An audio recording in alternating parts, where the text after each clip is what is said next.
ரசிகர்கள்லாம் பார்க்கும்போது உங்களுக்கு எப்படி இருக்குது? இல்லை, இது ஆக்சுவலாக இன்னைக்கு வந்து ஒரு விசேஷமான நாள்.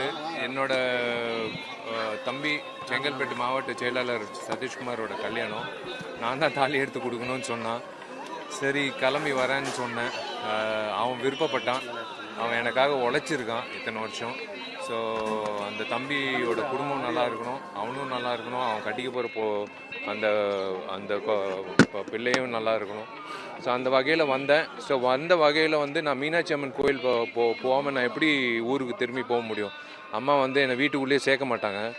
ஸோ அம்மா வந்து ஒரு புடவை கொடுத்தாங்க, அம்மனுக்கு கொடுத்தேன். சிவபெருமானை பார்த்தேன்.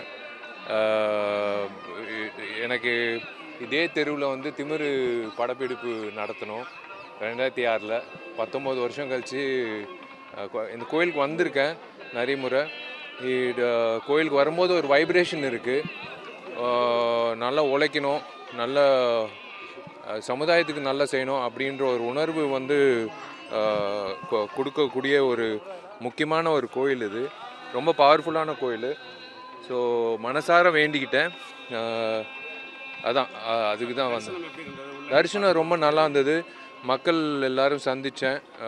பாம்பர மக்கள் எல்லாரும் வந்து எனக்கு அதான் ரொம்ப பிடிச்ச விஷயம் என்னென்னா, சிரித்த முகத்தோடு என்னை வந்து பார்த்துட்டு வணக்கம் சொல்கிறது, நீ நல்லா இருக்கணும்னு என் தலையை தொட்டு வயசானவங்க வந்து நீ நல்லா இருக்கணும், நீ ஆரோக்கியமாக நல்லா இருக்கணும், நீ நல்லா பண்ணணும், நீ நல்லா வரணும் வாழ்க்கையில் அப்படின்னு சொல்லும்போது, பொதுவாக எங்கள் அம்மா தான் சொல்லுவாங்க.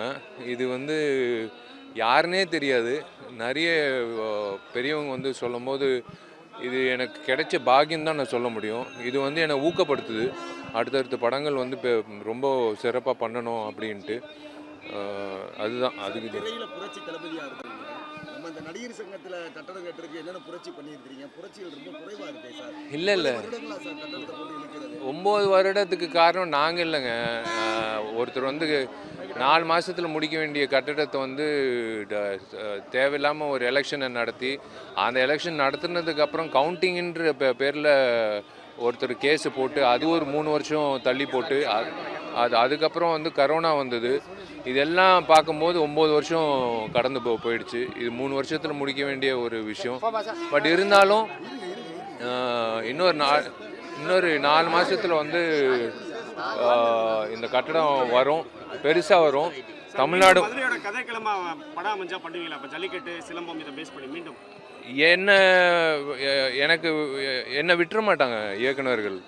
ஏன்னா நான் மதுரைக்காரன் தான் அப்படின்னு இயக்குநர்கள் மட்டும் இல்லை, இங்கிட்ட வசிக்கிற எல்லா பொதுமக்களும் நினைக்கிறது வந்து என்னோட சொந்த ஊர் மதுரைன்ட்டு. நான் அந்த வகையில் வந்து அது ஒரு பாக்கியமாக நினைக்கிறேன். கண்டிப்பாக நான் பண்ணுவேன். நானும் மதுரைக்காரன் தான்.